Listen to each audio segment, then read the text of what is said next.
안녕하세요. 오늘 2024년 5월 5일 어린이날. 너희는 돌이켜 어린아이와 같이 되지 아니하면 결단코 천국에 들어가지 못한다고 말씀하셨는데 바로 오늘 우리들의 날입니다. 네. 이렇게 주일날 뵈니까 최종 합격자 뵙는 것 같아서 더 반갑습니다. 함께 기도하시겠습니다. 아버지 하나님, 소망 없었던 저희를 구원해 주셔서 예수님 안에서 하나님을 아버지라 부르고 소망 가운데 살 수 있도록 모든 은혜를 허락해 주신 것 주님께 감사를 드립니다. 특별히 한 주간 주의 은혜 가운데 말씀이 증거될 수 있는 소중한 기회를 주신 것도 감사를 드립니다. 한 영혼 한 영혼 친히 기억해 주시고 또 우리를 통해서 끝까지 붙잡아 주시며 마침내 천국의 주님 앞에 함께 설 수 있도록 주님 은혜를 더해 주시기를 주님께 기도합니다. 주 예수를 믿으면 너 안에 집이 구원 얻으리라는 그 약속이 우리의 가정에 이루어져서 육신의 모든 가족이 영적 가족이 될 수 있도록 주님 축복해 주시고 우리 삶 가운데 함께 해 주시기를 주님께 기도합니다. 이 마지막 때 시대를 분별하고 살 수 있도록 주님 일깨워 주시고 혹 우리 가운데 이루어지는 자가 없도록 더욱 살펴주시기를 주님께 기도합니다. 우리 병들고 혹 어그러진 것 하나님 앞에 잘못되고 타협된 것 있다면 말씀 가운데 책망해 주시고 우리의 삶을 올바로 고칠 수 있도록 도와주시기를 주님께 기도합니다. 우리의 연약함을 하나님 앞에 고백하고 죽은 자를 살리시는 그 능력, 그 은혜만을 사모하고 의지합니다. 이 시간도 마른 뼈에 생기를 불어넣으신 그 역사로 우리 가운데 주의 권능으로 함께 해주시고 혹 마지막이 될 수 있는 모든 날들을 주님 안에서 살 수 있도록 주님 도와주시기를 주님께 기도합니다. 함께한 이 시간 세상 끝날까지 함께하겠다는 약속의 말씀을 의지합니다. 성령께서 모든 것을 주관해 주시고 오직 하나님의 영광을 나타내 주시옵소서. 또 말씀을 지식으로만 받지 아니하고 우리의 삶의 변화를 일으키는 능력으로 받을 수 있도록 성령의 감동 감화하심으로 함께해 주시기를 주님께 기도합니다. 주께 모든 것을 의지합니다. 고마우신 우리 구주 예수님 이름으로 기도합니다. 아멘. 네, 성경 요한복음 5장 39절 말씀을 찾겠습니다. 신약 성경 요한복음 5장 39절입니다. 요한복음 5장 39절.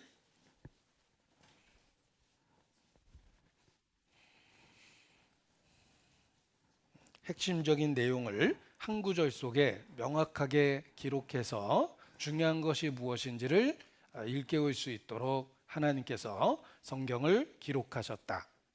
이와 같은 성경 기록 방식을 집약적 계시의 원칙이라는 표현으로 설명하는데 오늘 본문으로 읽는 이 구절도 한 구절 속에 핵심적인 진리를 수학의 공식처럼 담아놓은 바로 그런 구절 중에 하나입니다.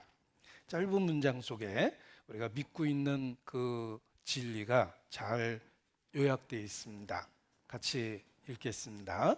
너희가 성경에서 영생을 얻는 줄 생각하고 성경을 상고하거니와 이 성경이 곧 내게 대하여 증가하는 것이로다.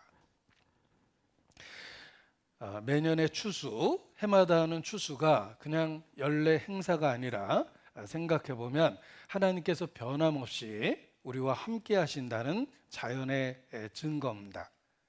그가 자기를 증거하지 아니하신 것이 아니니 하늘로부터 비를 내리시며 결실기를 주시는 선한 일을 하사 음식과 기쁨으로 저희를 만족케 하셨느니라. 비가 내리고 있습니다.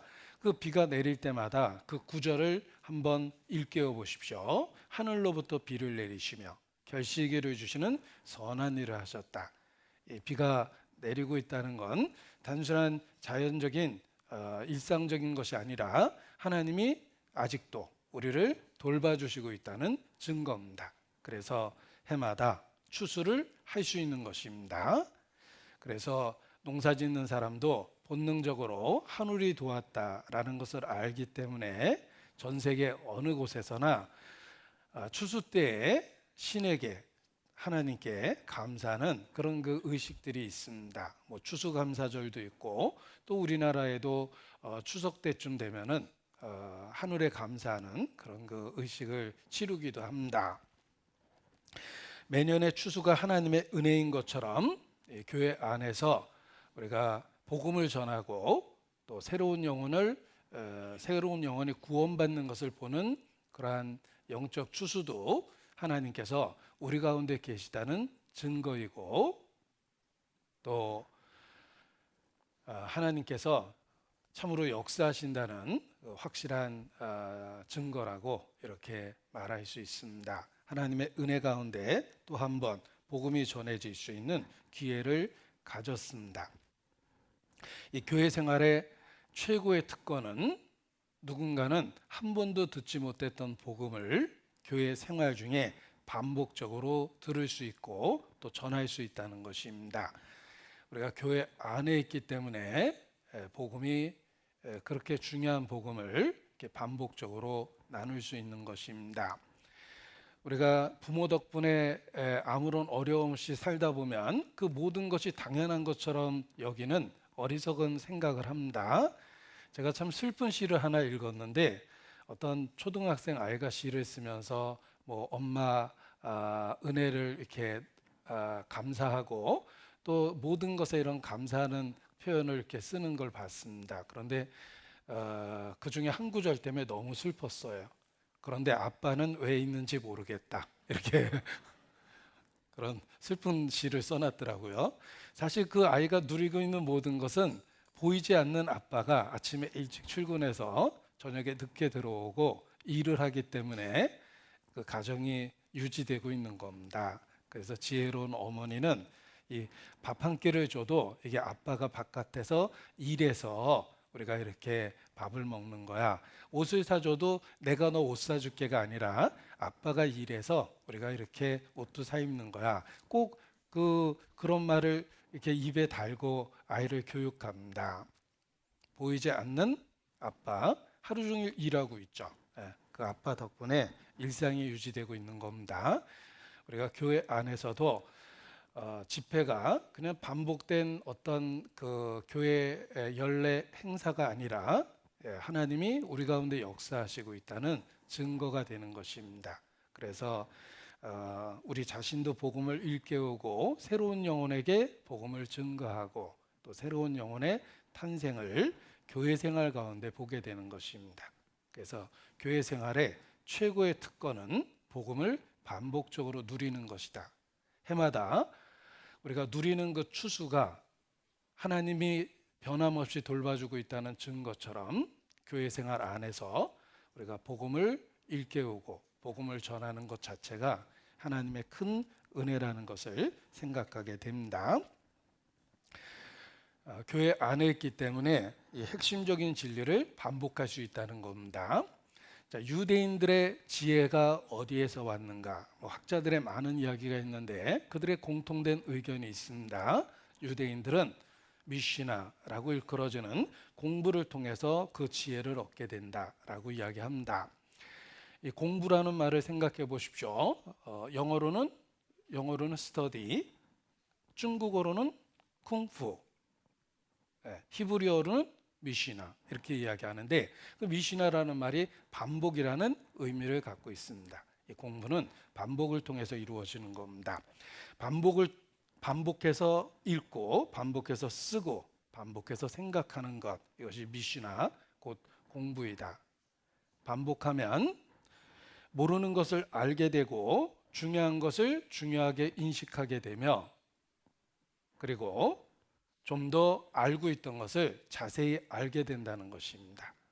우리가 반복되는 집회를 통해서 이미 알고 믿고 있다고 생각하는 것을 그 중요성을 깨닫게 됩니다. 반복을 통해서 잘 몰랐던 부분을 알게 되고, 반복을 통해서 그리고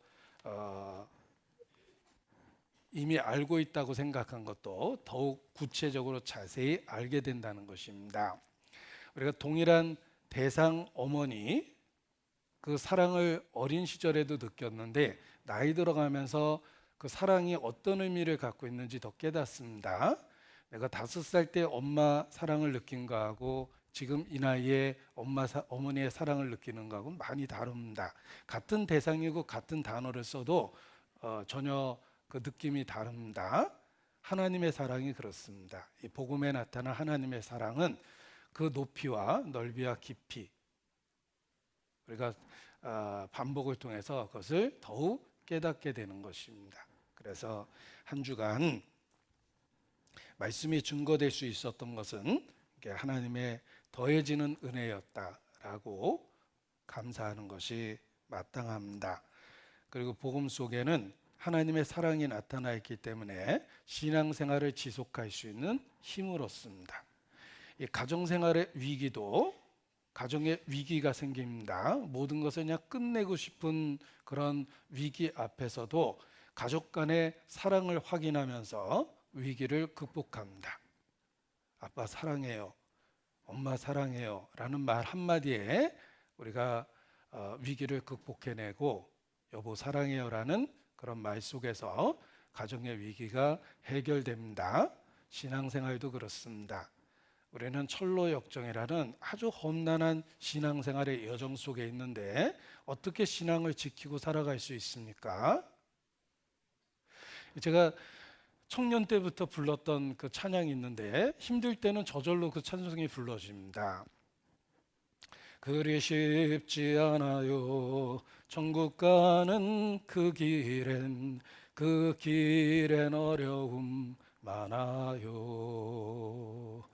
때론 괴로움에 겁이 몹시 나지만 난 돌아서진 않을 거예요. 하지만 그리 쉽진 않아요. 그냥 혼자 힘들 때 그 청년 때부터 불렀던 찬송이 그냥 저절로 불러집니다. 그리 쉽진 않아요. 하지만 난 돌아서지 않을 거예요. 이렇게 그 찬송의 가사를 공감하면서 부르게 되는데 우리 신앙생활의 위기를 극복할 수 있는 방법도 복음 속에 나타난 하나님의 사랑을 일깨워서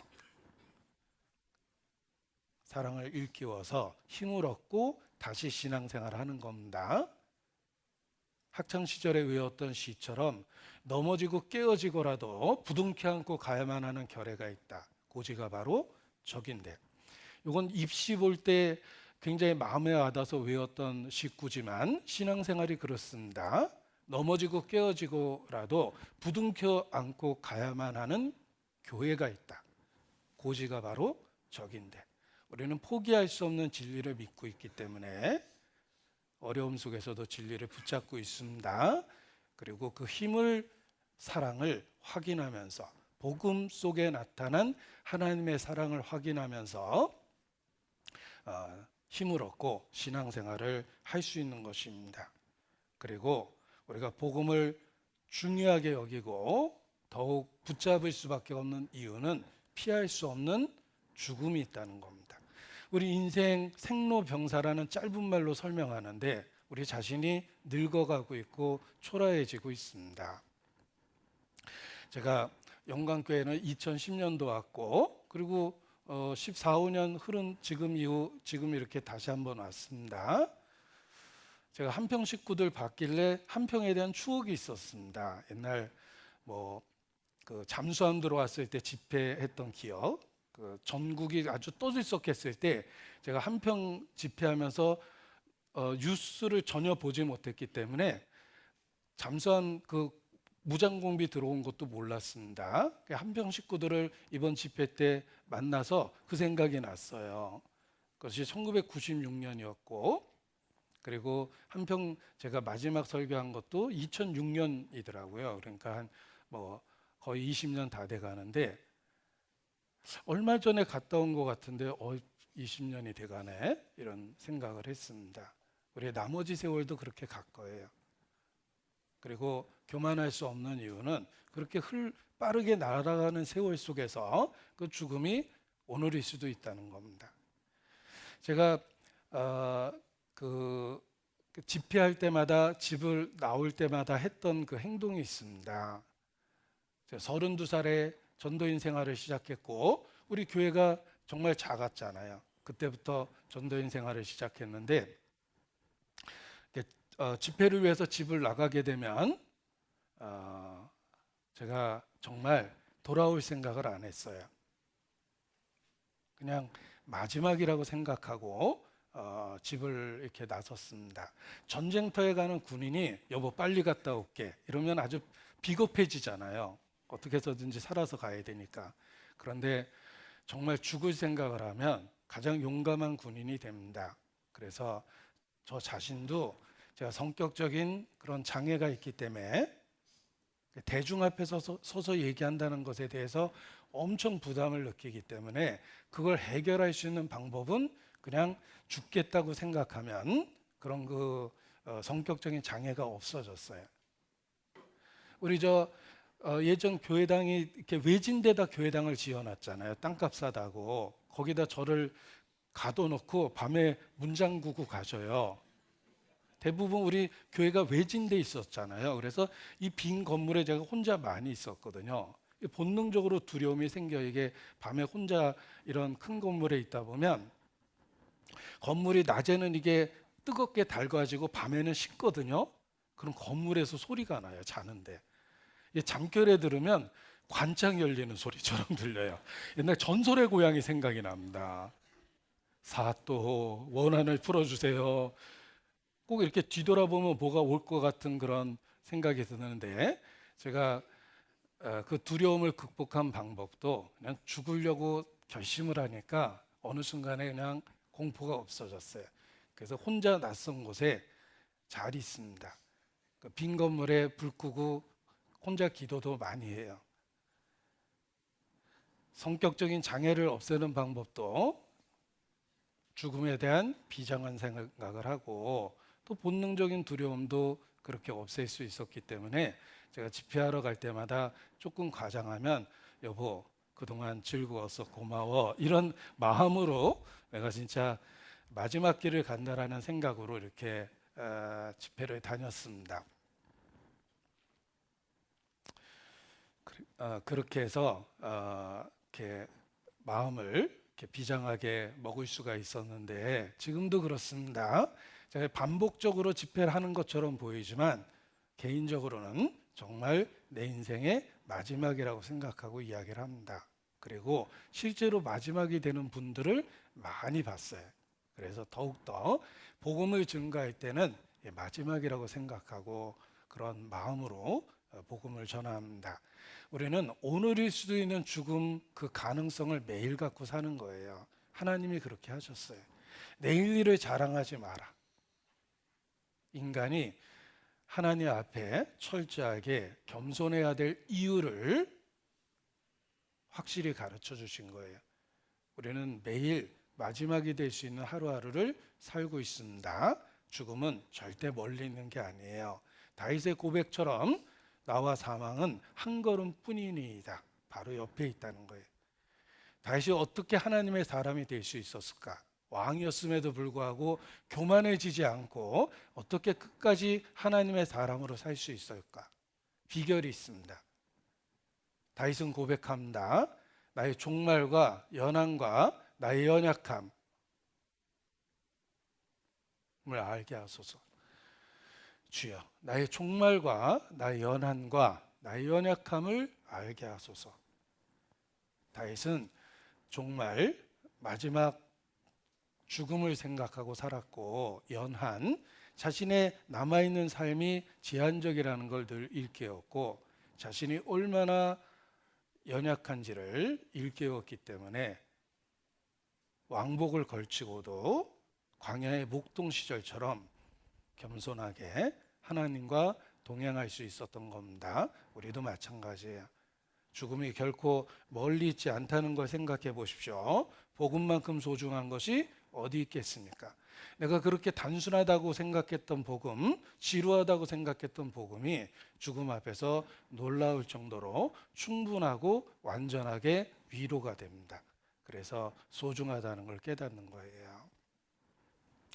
제가 어머니가 제가 모친상을 2007년도에 겪었습니다. 갑자기 돌아가셨어요.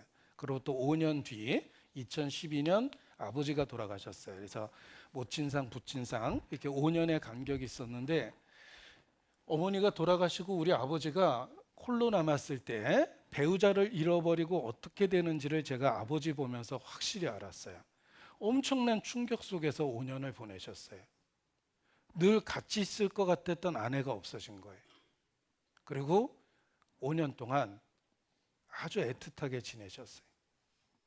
제가 이해가 안 갔어요. 두 분 사이가 안 좋았거든요. 제 어린 시절 두 분이 맨날 제 앞에서 싸웠어요. 어린 제 마음에 왜 저러고 사나, 차라리 헤어지지, 뭐 제 어린 마음에 늘 그런 생각이 들었어요. 두 분이 정말 제 앞에서 이렇게 금슬 좋은 모습이 아니라 아주 이렇게 자식들이 얼마나 눈치를 봅니까? 부부가 싸우면.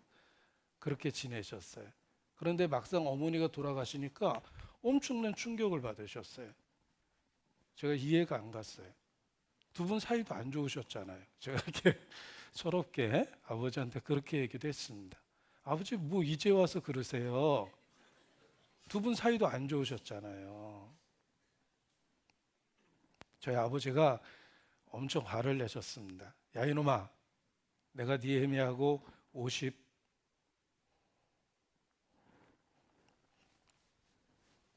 50몇 년을 살았다.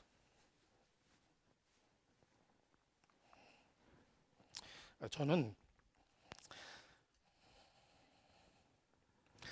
이해할 수 있었습니다. 제가 보기에 다투고 싸웠지 그냥 두 분이 그렇게 살아온 삶의 방식이라는 거예요. 그리고 저희 아버지 스스로도 깨닫지 못할 정도로 아주 깊은 정이 들었던 거예요. 그러니까 엄청 충격을 받은 겁니다. 저희 아버지가 저한테 전화가 왔어요. 비석을 세웠는데 어머니 돌아가시고 여기다 비석을 세웠거든요. 어느 날 가보니까 여기 아버지 이름도 써 있더라고요. 그래서 제가 아버지한테 아버지 이거 돌아가신 데 쓰는 거예요. 왜 미리 써놓으셨어요? 야 내가 무슨 소망이 있냐? 네 애미 곁에나 가야지. 마음이 급해서 살아있을 때 여기다 이름을 써놓으셨어요. 그리고 저한테 여기다 뭐 좋은 얘기 있으면 좀 써놓으래요. 비석에다. 이거 혹시 제가 썼다가 마음에 안 들면은 아버지가 두고두고 얘기하실 거 아니에요. 그래서 왜 부담되는 걸 나한테 시키지? 게다가 이거 알아보니까 글자 수가 견적이에요. 이거 많이 써놓으면 써놓을수록 한 글자에 얼마씩이잖아요. 그러니까 아예 지울 수도 없는 비석에 쓰는 글을 왜 나한테 부탁할까? 제가 부담이 됐지만 찬송가를 편집해서 여기다 써놨어요. 비석에다. 아버지가 와서 보고 엄청 좋아하셨습니다. 왜냐하면 여기에 다시 만난다라는 소망이 있었기 때문에 그래요. 제가 이 부부 합장한 묘 그 비석에다 뭐라고 써놨냐면 찬송가를 편집해서 썼습니다. 이 세상 작별한 성도들 하늘에 올라가 만날 때 세상의 괴로움이 끝나고 기쁜 나 서로가 대하리. 찬송가 가사예요. 그래서 아버지한테 불러드렸어요. 아버지, 이거 찬송가인데 이렇게 부르는 거예요. 마음에 드셨습니다. 왜냐하면 다시 만난다라는 소망이 확실했거든요. 자, 우리가 복음이 소중하다고 생각할 수밖에 없는 이유가 있습니다. 이 복음은 우리가 다 겪어야 될 이별의 문제, 죽음의 문제를 해결해 주는 유일한 답이기 때문에 그래요. 그래서 복음이 소중한 거예요. 우리가 교회 안에서 이 복음을 반복적으로 듣게 됩니다. 그것이 얼마나 큰 은혜 위에 은혜고 소중한 시간인지를 아셔야 돼요. 그 복음이 우리의 신앙을 지금도 살아있게 만들기 때문에 그렇습니다. 제가 아버지 얘기하다 좀 울컥했는데 개인적으로는 부모 얘기를 잘 안 하려고 그래요. 그게 너무 많은 기억을 떠오르게 하잖아요. 그렇지만 저 자신이 그 복음을 소중히 여기는 이유 중에 하나이기 때문에 제가 부모님 이야기를 드렸습니다. 요즘 설교는 녹화 녹음이 돼서 설교하는 게 엄청 부담스러워요. 그런데 이제 공개되지 않는다라는 생각이 들면은 제가 좀 자유롭게 마누라 흉도 보고 감히 그리고 아이들 성장기 때 겪었던 얘기도 하고 또 부모님 얘기도 합니다. 이 설교가 공개되지 않을 거라고 믿습니다. 자, 요한복음 5장 39절입니다. 너희가 성경에서 영생을 얻는 줄 생각하고 성경을 상고하거니와. 기독교의 특징은 객관적으로도 그렇습니다. 체계 종교라고 그래요. 성경 위에 세워진 신앙이에요.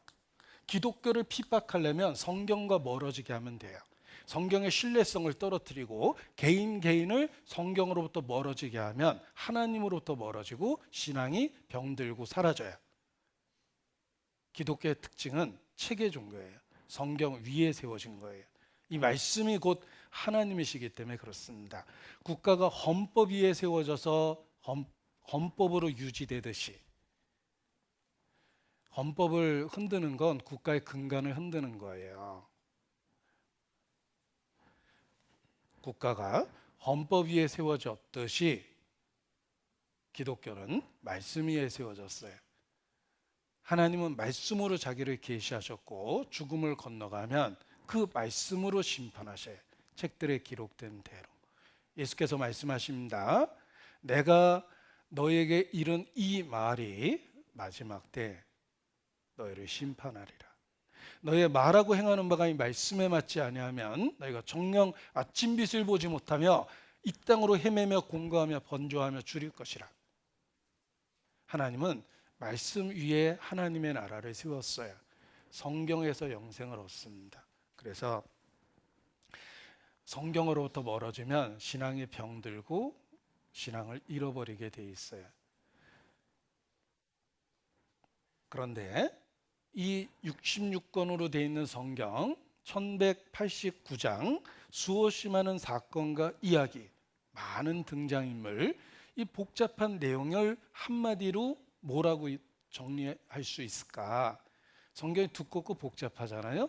그런데 성경은 딱 한마디로 예수 그리스도를 증거하는 거예요. 예수께서 그리스도라는 걸 증거합니다.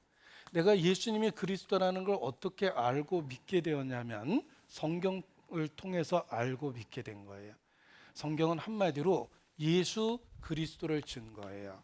이것이 중요합니다. 모든 사건과 이야기, 모든 등장인물들은 다 예수 그리스도에게 맞춰져 있어요.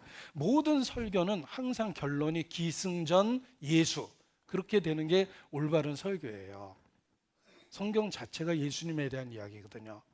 우리가 아브라함 링컨에 대한 책을 읽어봤다고 가정해 보십시오. 꽤 두꺼운 책이에요. 아브라함의 생애가 들어있거든요.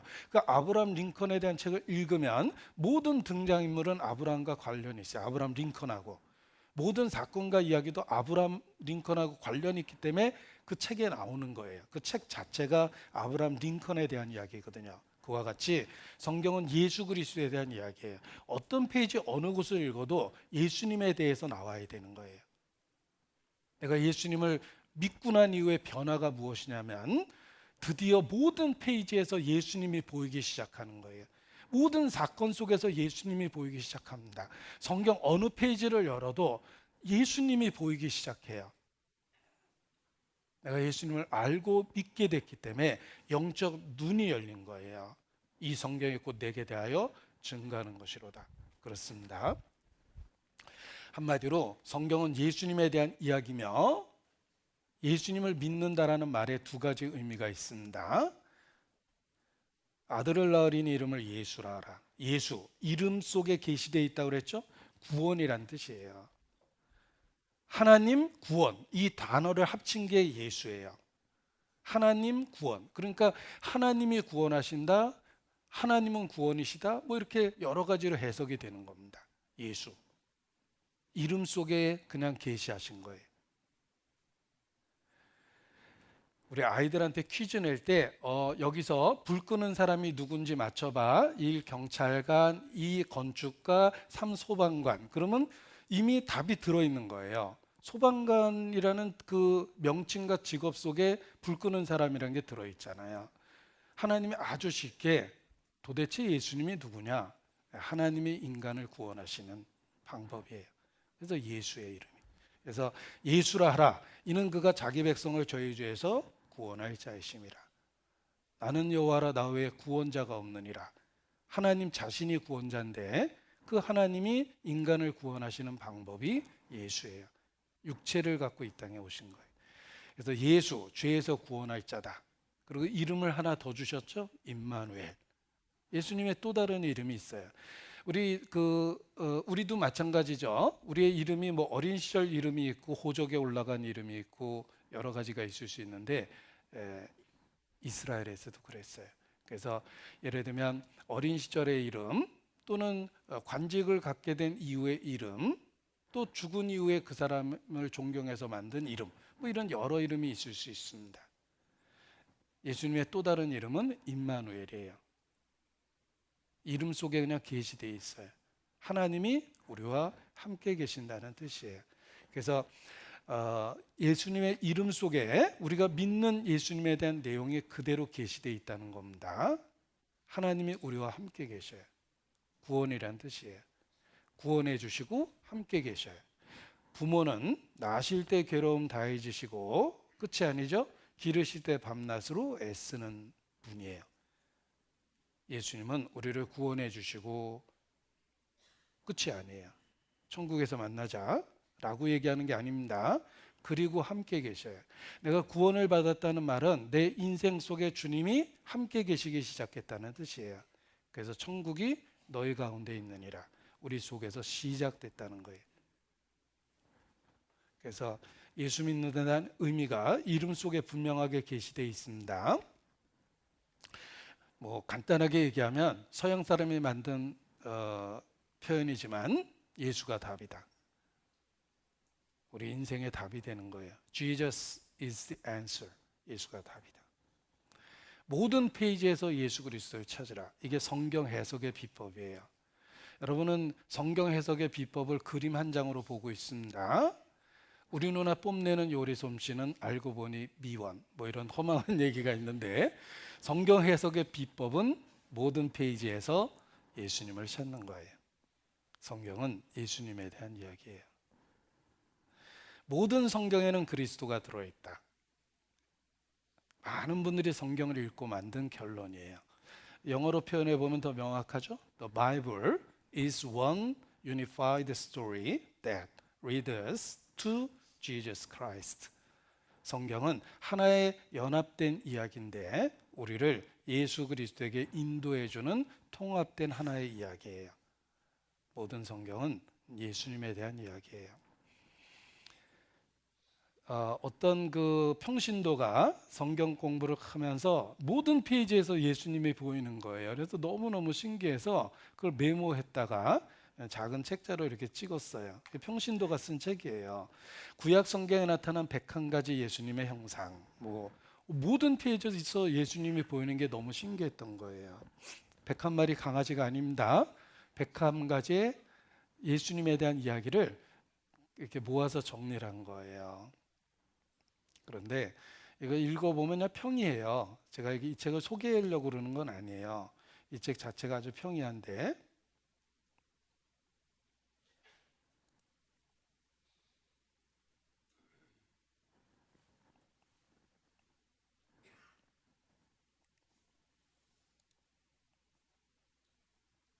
이 책 원래 내용이 들어있거든요. 제가 안 나오니까 당황스러운데 그냥 넘어가겠습니다. 자, 이 그림도 루터 시대에 그려진 그림인데 성서의 모든 말씀은 그리스도를 설교하고 그리스도를 향해 있다. 루터가 설교하는 것을 그 친구였던 화가가 그려준 거예요. 역사 속에서 루터의 얼굴은 정확하게 알려져 있습니다. 왜냐하면 친구가 화가였기 때문에 루터 얼굴을 많이 그려놨어요. 그러니까 실제 보고 같이 지내는 사람이 그렸으니까 얼굴이 정확한 거예요. 우리 저 천국 가서는 금방 알아보겠죠. 루터구나 이렇게 길 가다가도 알아볼 겁니다. 이렇게 생겼어요. 이 루터는 항상 성경을 펼쳐 들고 있어요. 그런데 뭔가를 가르치고 있죠, 가리키고 있죠. 다양한 장르의 문헌들이 모인 성경 전체는 예수 그리스도를 향한다. 그의 설교 자체가 그랬다는 거라서 여기 실제로 루터 설교 듣는 사람들을 그려놓은 거예요. 화가가 꾸며서 그린 게 아니라 실제로 그 동네에 있었던 사람들을 하나하나 그려놨고 이 그림 그릴 수 있는 재료비 대중 귀족도 그려놓고 그랬는데 화가 자신은 여기 있어요. 이분이 루터 친구였던 크라나크라는 사람인데 자기 얼굴도 이렇게 그려놓은 거예요. 청중이죠. 그런데 루터가 뭘 설교합니까? 십자가에 못 박힌 그리스도예요. 그게 루터 설교의 핵심이라는 거예요. 그래서 루터가 그 무서웠던 카톨릭 시대에 종교 개혁을 한 거예요.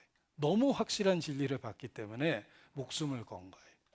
십자가에 못 박힌 그리스도를 발견한 겁니다.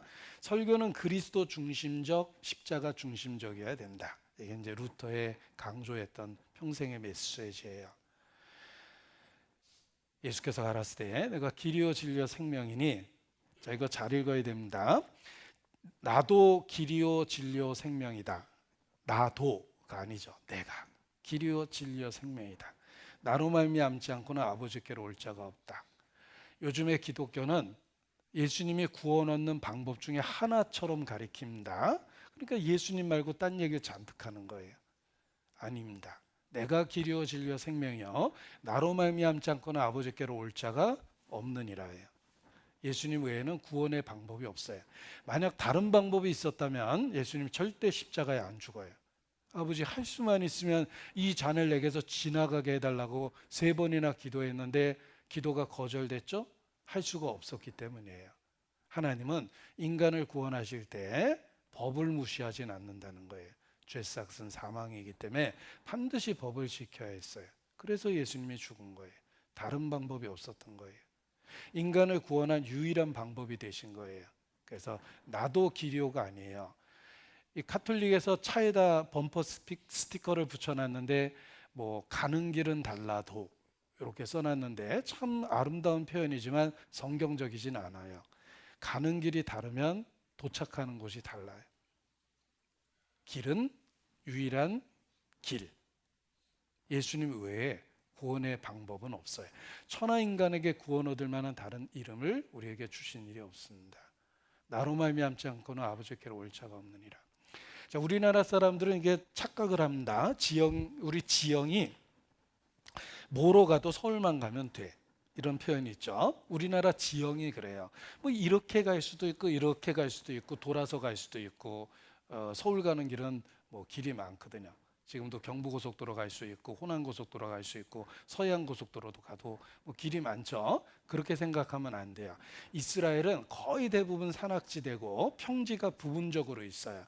그래서 천연의 지형이 만들어낸 길이 있고 그 길 아니면 못 다녀요. 골짜기는 너무 내려가고 올라가고 막 그래요.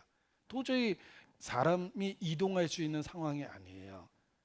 우리 성경 읽다 보면 누구 만나려고 길에서 이렇게 기다리다 만나는 이야기가 있죠. 어떻게 길에서 만나지? 길이 거기밖에 없어서 그래요. 왜냐하면 다 산악지대이기 때문에 길이라고는 천연의 도로밖에 없거든요. 그래서 이스라엘 지도를 옛날 지도와 지금 지도를 놓고 비교해 보면 길이 똑같아요. 왜냐하면 지형 자체가 길을 만들기가 어려우니까 자연이 만들어낸 도로를 따라서 포장만 했을 뿐입니다. 예수께서 내가 길이요 나로 말미암지 않고는 아버지께로 올 자가 없다라고 얘기했을 때 이스라엘 지형을 보면 실감이 나는 거예요. 진짜 길이 아니면 못 다니거든요. 우리가 하나님께 가는 길은 예수님밖에 없습니다. 성경을 통해서도 확인하는 거예요. 그래서 가는 길은 달라도 이런 얘기하는 것은 우리는 진리는 없다. 특별한 걸 믿진 않는다. 자기 나름대로 믿어도 된다. 이런 식의 이미 잘못된 상태를 드러내는 겁니다. 다른 이로서는 구원을 얻을 수 없나니 천하 인간에게 구원 얻을 만한 다른 이름을 우리에게 주신 일이 없음이니라. 예수님 외에 구원의 방법이 없길래 그래서 눈물로 예수님 믿어야 된다고 호소하는 거예요. 그렇게 착하게 살았으니까 괜찮겠지가 아니라 예수님 안 믿으면 다 멸망하는 겁니다. 참된 기독교는 예수님 자신이다. 이것도 성경을 오랫동안 연구한 분들이 만들어낸 좋은 표현인데 영어로 읽으면 더 명확해져요. Christianity is Christ. 기독교는 그냥 그리스도예요. 기독교가 뭐냐면 그냥 그리스도를 믿는 거예요. 그래서 기독교라고 그러는데 기독교의 기독이 뭘까? 이게 한자로 쓰면 터기자 감독할 독자입니다. 기독이라는 말은 그리스도라는 말을 중국어로 음역한 거예요. 그러니까 뜻이 안 통했던 거예요. 기독은 그냥 그리스도라는 외국어예요. 기독교는 그리스도를 믿는 거예요. 예수님을 구세주로 믿는 거예요. 그게 기독교예요. 우리가 믿는 종교의 이름 속에도 핵심이 들어있죠. 우리는 그리스도를 믿는 거예요. 구세주를 믿는 거예요.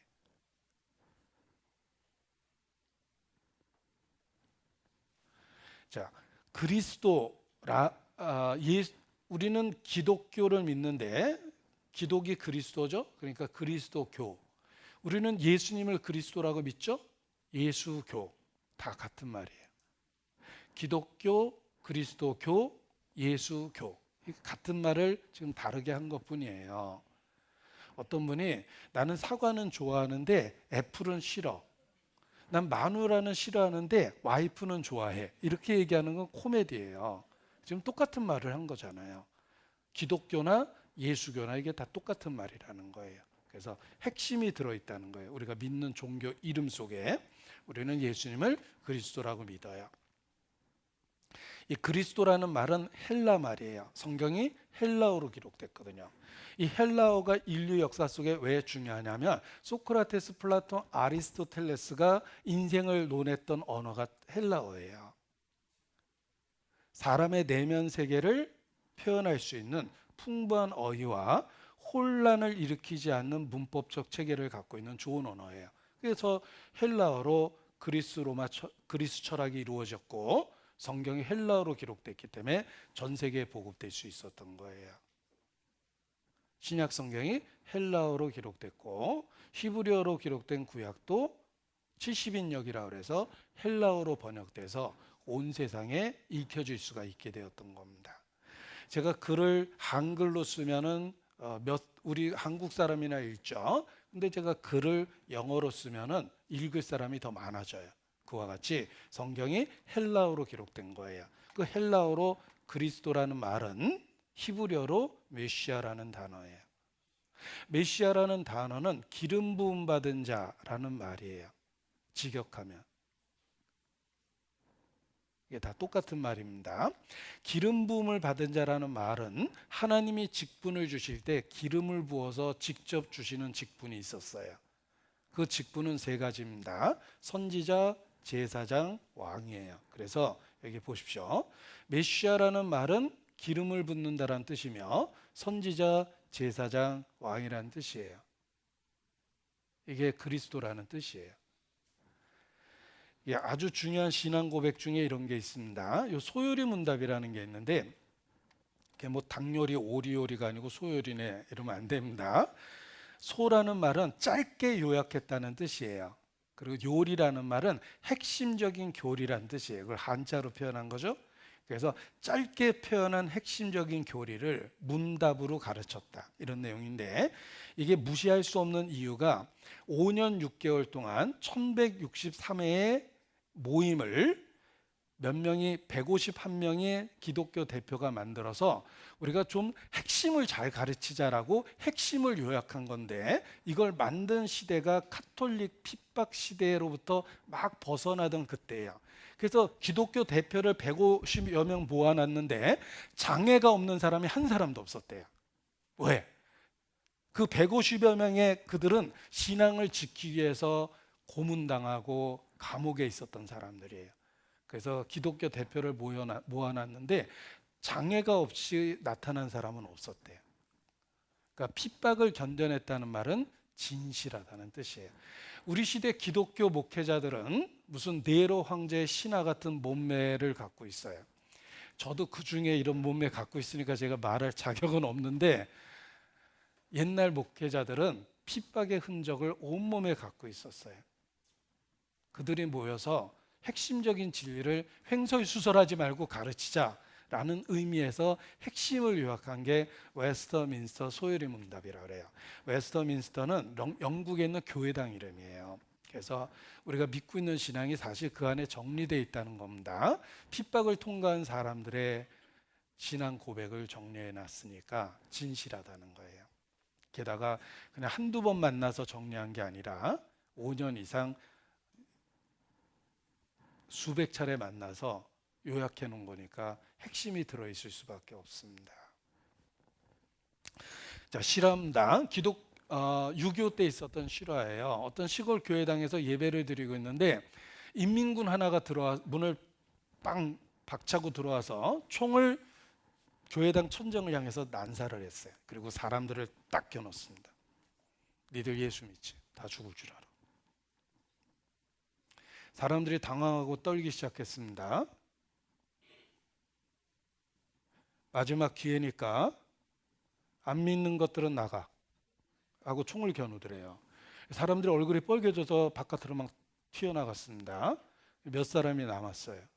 너희는 예수 믿냐? 그렇습니다. 총을 내려놓더래요. 가짜는 나갔으니까 예배합시다 그러더래요. 이 사람이 북한에서 교회 다니다가 인민군에 끌려왔는데 전쟁에서 사람 죽는 걸 보고 엄청난 두려움을 느끼고 하나님께 기도하고 싶었는데 찬송가 소리를 들은 거예요. 너무 반가워서 다가갔는데 이러다가 가짜들이 신고하면 자기도 죽을 거 아니에요. 그러니까 들어오자마자 쇼를 한 거예요. 진짜만 모여서 예배드리고 싶어서. 자, 핍박을 통과했다는 말은 진실하다는 뜻이에요. 그러니까 그분들이 요약했으니까 얼마나 기도 가운데 요약했겠습니까? 거기에 핵심적인 질문이 있어요. 23문답이라 그래서. 그리스도께서 우리의 구속자로서 선지자와 제사장과 왕의 직분을 행하시되 낮아지셨고 높아지신 두 상태에서 하십니다. 이게 가장 핵심적인 내용이에요. 이게 한 문장으로 썼기 때문에 어렵게 느껴지는 게 당연한데, 그리스도는 우리의 구속자다. 자, 세 가지 직분이 있죠. 선지자, 제사장, 왕. 이게 그리스도라는 뜻이에요. 선지자, 제사장, 왕의 직분을 행하시되 낮아지셨고 높아지신 두 상태에서 하십니다. 낮아지셨고 높아졌다는 말은 죽고 부활했다는 말이에요. 고난받고 영광 받으셨다는 말을 어렵게 해서 낮아지시고 높아졌다 그래요. 우리는 예수님이 죽고 부활하신 걸 믿습니다. 고난받으시고 영광 받으신 것을 믿습니다. 낮아지셨고 높아지셨다는 걸 믿습니다. 사도신경도 그렇게 돼 있거든요. 예수님은 고난받고 영광 받으셔서 우리에게 그리스도가 되셨어요. 선지자, 제사장, 왕이 되신 거예요. 그래서 이게 이제 우리가 믿고 있는 핵심적인 내용이라는 겁니다. 좀 어렵게 느껴지시죠? 더 어렵게 만들어 드릴게요. 그냥 똑같은 말을 영어로 쓴 겁니다. 원래 영어로 쓴 거니까. Christ as our Redeemer executes the offices of a prophet, of a priest, and of a king, both in his state of humiliation and exaltation. 자, 다시 쉽게 해드릴게요. 훨씬 더 쉬워졌죠, 갑자기. 예. 선지자, 제사장, 왕의 직분을 행하셨다. 이런 겁니다. 보십시오. 이걸 그리스도의 삼중 직분이라고 그래요. 자, 내가 어떻게 구원을 얻으리까? 마음으로 믿어 의에 이르고 입으로 시인하여 구원에 이르느니라. 주 예수를 믿으라. 저는 예수님을 믿습니다. 저는 예수님이 그리스도이심을 믿습니다. I am Christian. 나는 크리스찬이에요. 나는 그리스도인입니다. 신앙을 고백하는 게 당연해요. 제가 26살 때 첫 직장에 출근을 했습니다. 아주 어렵게 취직을 해서 출근을 했는데 신입생 환영 그 행사가 있었습니다. 회장님 있고 사장단 있고 이사들 있고 거기에 이번 해에 들어온 그 신입사원들을 다 앞에 세워놓고 환영해주는 행사가 있었습니다. 각각 자기소개를 하는데 제 차례가 왔습니다. 내가 어떻게 나를 소개할까? 제가 고민하다가 저는 그리스도인입니다. 무역부에 새로 들어온 서도석입니다. 반갑습니다. 이렇게 인사를 했습니다. 그리고 회사에 소문이 쫙 났어요. 무역부에 환자 하나 들어왔다. 이렇게 소문이 났어요. 제가 총무과 갔더니 금방 알아보더라고요. 제가 입사와 동시에 제가 그리스도인이라는 게 온 회사에 소문이 났습니다. 그런데 왜 그렇게 소개했냐면 나에 대해서 뭘 소개하지라고 생각하니까 내가 예수님 믿는 사람이라는 걸 얘기해야 되겠다. 저도 모르게 그렇게 말이 나온 거예요. 그리고 직장 생활하기가 쉬워졌습니다. 왜냐하면 제가 그리스도인이라는 걸 온 회사 사람이 다 알았어요. 그래서 제가 예를 들면 일하다가 좀 거칠게 나쁜 말이 입에서 나오면 이렇게 거래처나 공장에다 대고 막 그 당시에는 욕설해서 일을 시키거든요.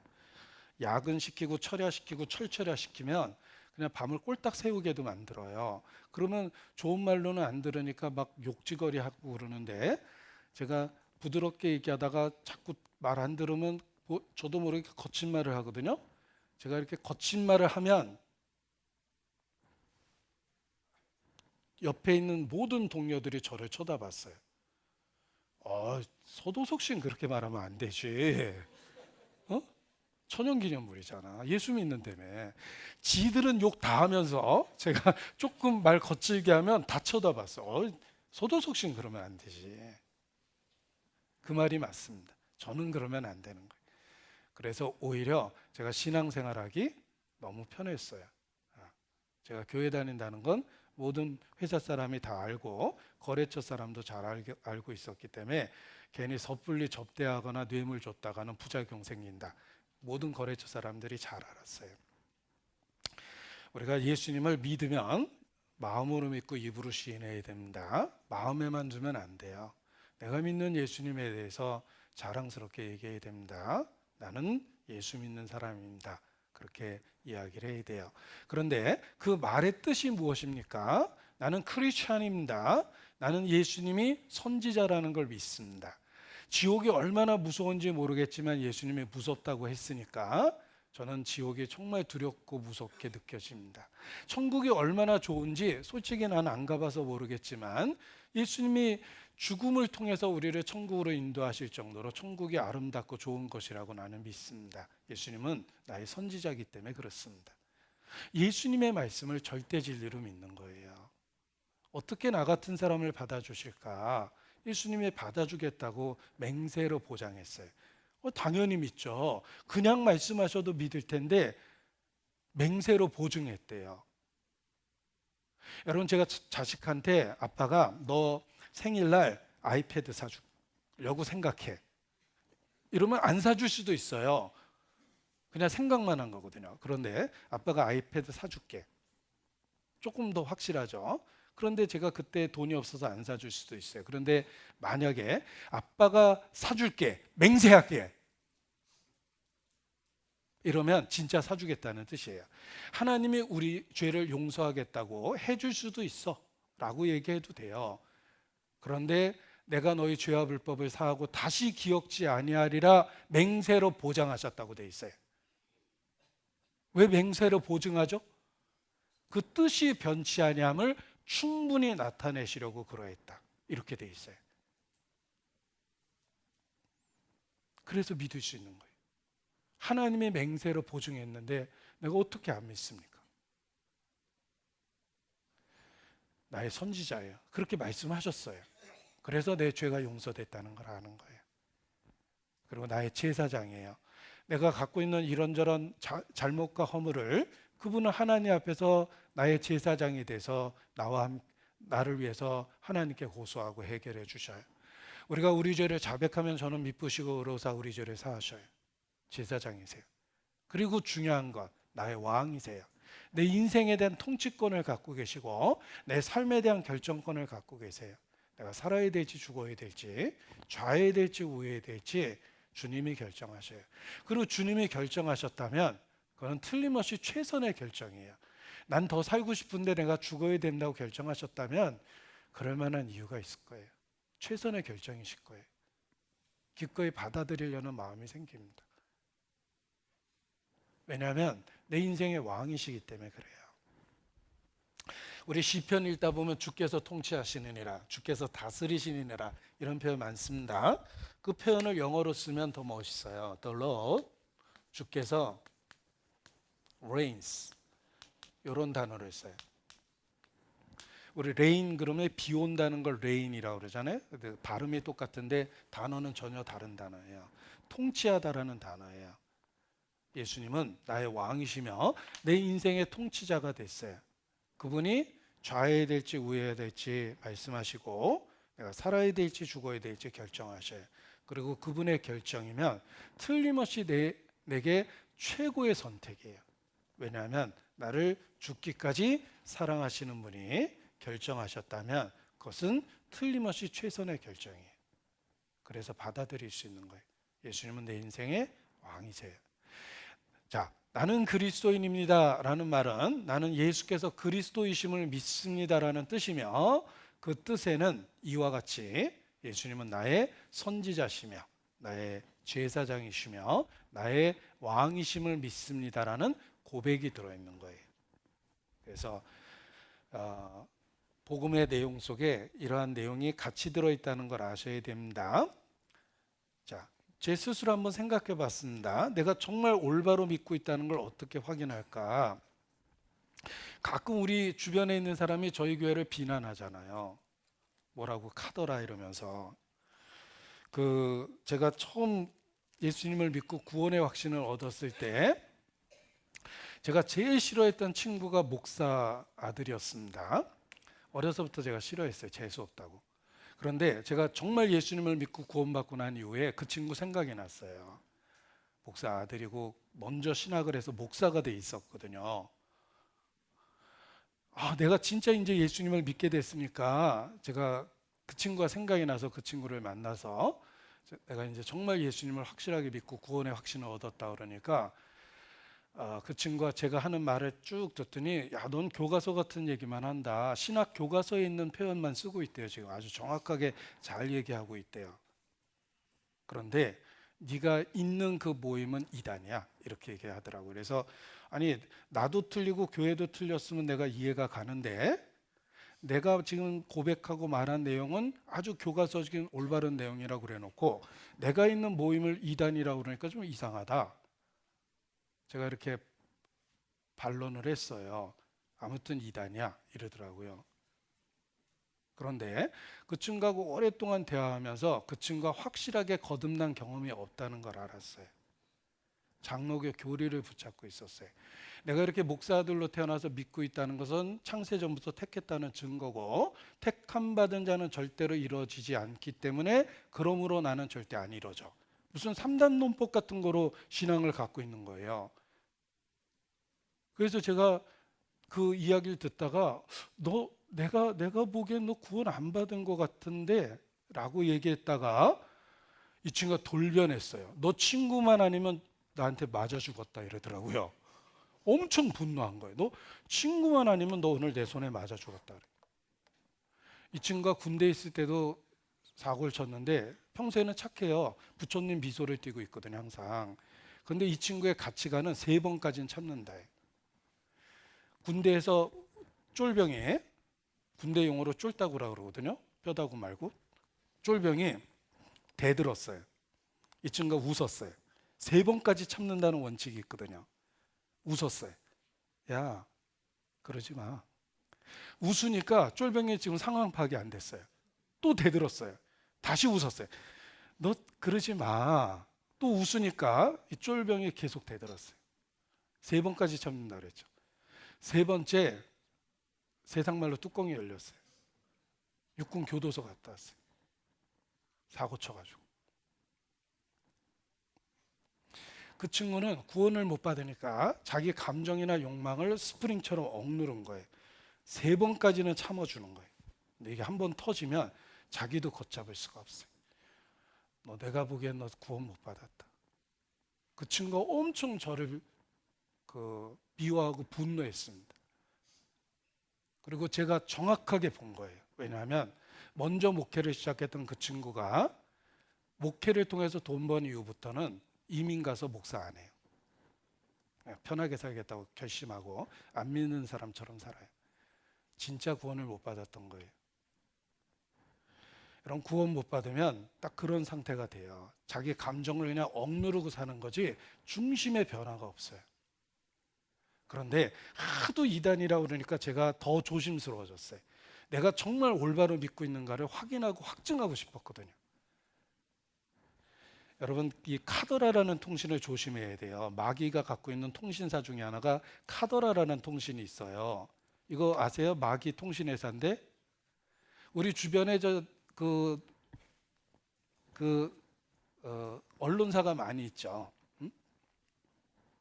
만나면 좋은 친구 MBC도 있고, 정성을 다하는 국민의 방송 KBS도 있고, 기쁨 주고 사랑받는 SBS도 있고, 뭐 이런 방송사도 있고 언론사도 있죠.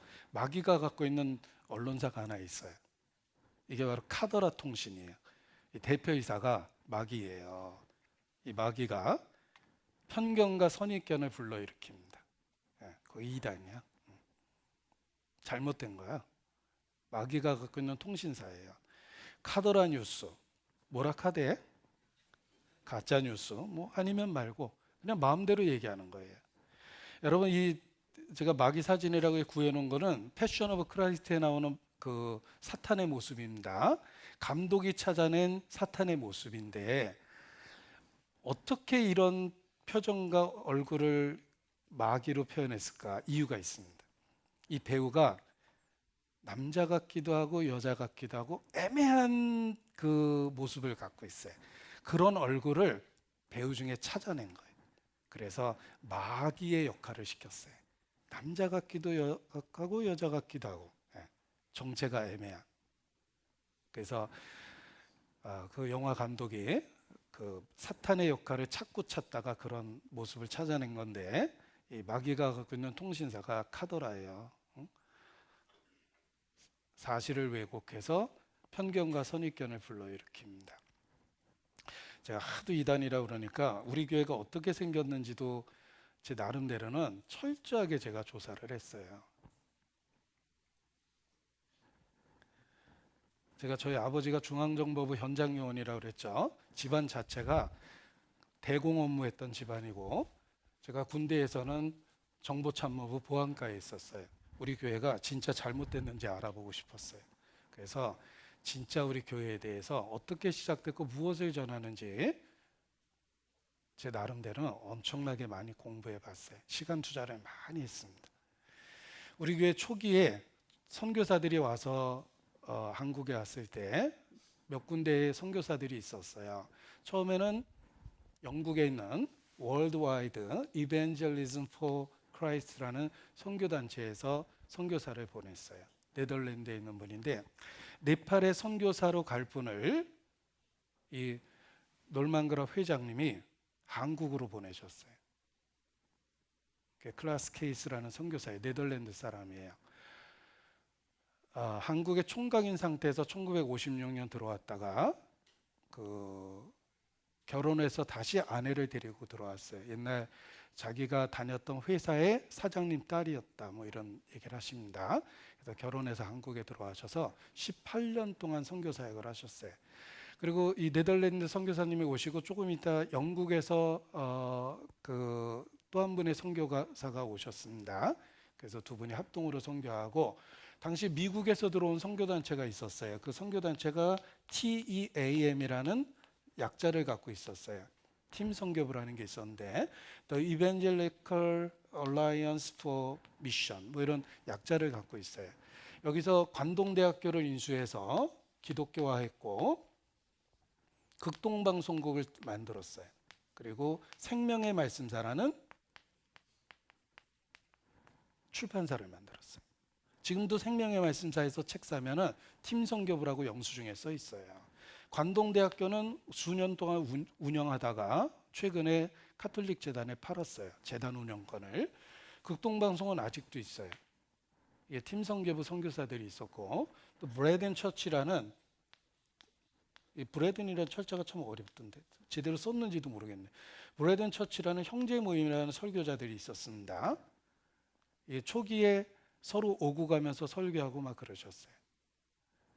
이분들이 초기에 활동하면서 구원받는 분들이 생겼어요. 그래서 저희가 믿고 가르치는 내용들이 놀라울 정도로 여기 선교단체의 내용들하고 똑같아요. 왜냐하면 그렇게 배웠기 때문에. 제가 이때 들어오신 선교사님이 지금부터 3년 전에 돌아가셨어요. 돌아가신 코로나 시대에 코로나 때문에 돌아가셨어요. 연세가 좀 많으신데. 돌아가신 뒤에 제가 바로 독일에 갔습니다. 그래서 선교사님 돌아가셨다는 소식을 들었는데 가보지를, 그분은 네덜란드 분이니까 네덜란드에 있는데 독일하고 이게 차로 가면 한 6, 7시간이면 가거든요. 근데 이미 돌아가셨기 때문에 갈 수도 없고 그 사모님은 지금 살아계십니다. 근데 그분이 코로나 시대에 돌아가시기 전까지 우리 독일 교회에서 형제들이 네덜란드까지 가서 6시간 정도 가야 된다 그랬잖아요. 모시고 우리 수양회에 여러 번 참석하시고 초기 복음을 전해줬던 이야기들, 또 그 수양회 특강 이런 것들을 하시다가 코로나 시대에 돌아가셨어요. 그래서 그 돌아가셨을 때 그 본인이 갖고 있는 개인 앨범에 있는 사진들이 있어요. 우리나라에서 활동했을 때 찍은 사진들, 그런 사진들을 볼 수 있는 기회가 있었는데 제가 선교사님에 대한 소개를 좀 드려보겠습니다. 저희 모임이 어떻게 만들어졌는지 선교사님과 관련한 추억이 있어서 그렇습니다. 이분이 클라스 케이스라는 선교사님이에요. 빌리그람 목사님 닮았죠? 정확한 이름은 키스, 요 C는 코넬리우스예요. 미들네임이 키스 코넬리우스 글라스, 키스 클라스 이렇게 길기수 선교사님 그랬는데 한국에서 18년 사역을 했습니다. 이렇게 생기셨어요. 1930년도 출생했고 1950년 거듭나고 웩 선교부에서 훈련받고 1956년 놀만그랍에 의해서 한국에 오셨다가 18년 만에 네덜란드로 귀국하셨습니다. 귀국한 이유는 본사 근무를 발령이 났어요. 그래서 선교단체 본사로 들어가서 근무하시다가 은퇴하시고 2021년 코로나 시대에 코로나 걸려서 돌아가셨어요. 이게 이제 그 웩 선교부에서 나오는 잡지인데 그 신문인데 여기에 그 기사가 나와요. 어떤 분은 이 클라스 케이스가 한국에서 활동했다는 것 자체를 부정하려고 그러는데 여기 그 웩 선교부 기사에도 나옵니다. 한국과 관련한 기사가 나오죠. 젊은 더치 네덜란드 사람, 그가 여기 보면 웩 선교부 코리아 지부에 받아들여져서 한국에 막 도착했다라는 기사가 나옵니다. 그래서 1956년 한국에 오신 거예요. 한국에 오셨는데 제가 그 개인적으로 선교사님 갖고 있는 사진들을 볼 기회가 있었습니다. 결혼식 당시의 사진이에요. 자기가 근무하던 회사의 사장님 딸과 나중에 결혼을 하셨어요. 사모님이십니다. 이렇게 오랫동안 해로하시고 선교사님 먼저 돌아가셨는데 이렇게 개인적인 그 결혼한 사진도 이렇게 보고 한국에서 군장병들에게 설교했던 모습이고 길거리에서도 이렇게 노방전도를 많이 하셨대요. 노방전도하는 모습이고 그냥 강가에서 세례 주는 모습이고 이분이 그 두 번째로 오신 영국 선교사님이에요. 이분은 네덜란드 분이고 그리고 여기 영국 그 선교사님 계시고 여기 있는 한국 사람은 브라질에서 오랫동안 선교하셨던 그 선교사님이신데 지금은 은퇴해서 한국에 들어와 계세요.